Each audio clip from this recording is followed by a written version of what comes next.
Hello, everyone at Grace. My name's Julian, and I'm the pastor at New Life Church in Brighton. For those of you that don't know, I imagine most of you do know who I am.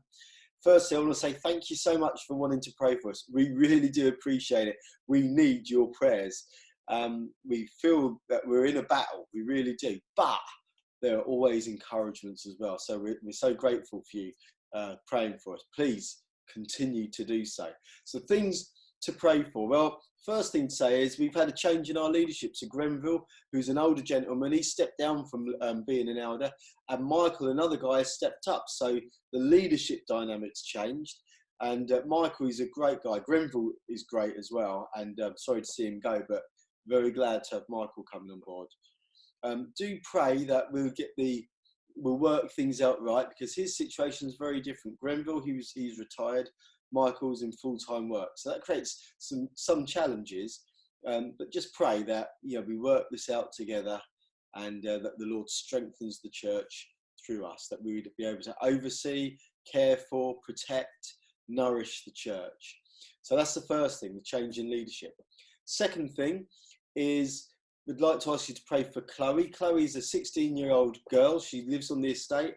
None of her family are believers, but she's come to faith, or she's professed faith a little while ago.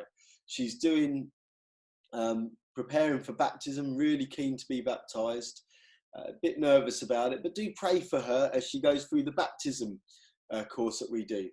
Pray that she'll be ready to be baptised. We're hoping that we can baptise her Easter Sunday.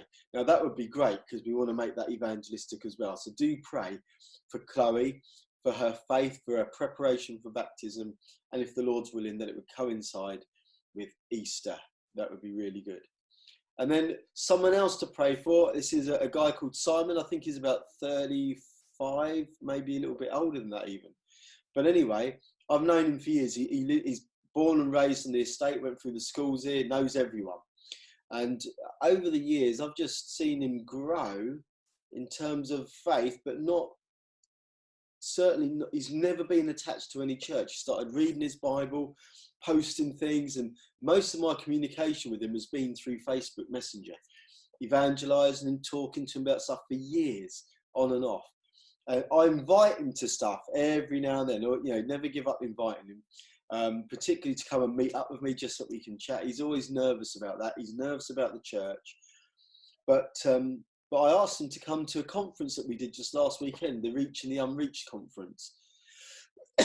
and he said yes. So there's an encouragement there, by the way.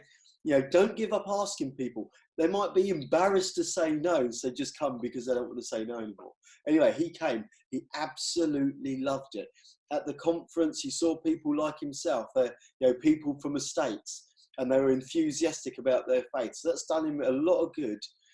He couldn't come to church last Sunday. He probably can't come this Sunday, but he's planning to come in the future. So do pray that Simon starts coming to church. He's been messaging me. He started doing the Urban Ministry Program, which is a training course by Duncan Forbes online. He's absolutely loving it and lapping it up. So do pray for Simon, that he'll start coming to church, and that we'll really be able to evangelize him if he's not fully come to faith, and see any deficits in his faith made up, and to really disciple him. It'd be great to have him in the church, to have him come to know the Lord for certain. So pray for Simon. Then the last thing to ask you to pray for is on the 18th, 17th, 18th February, we've got a team of 6 Americans coming, and they're going to help us do a whole load of outreach on this estate, but also we're going to be exploring outreach on other areas of Brighton. And do pray for this as well, we really do need to relocate for a number of reasons, which I won't go into now. But in terms of relocation, do pray that we get somewhere that is suitable for us as a venue, but is also very accessible and highly visible. And so do pray for those things. Our American team coming, relocation, Simon, Chloe, change in leadership. That would be great. I really appreciate your prayers. Over and out.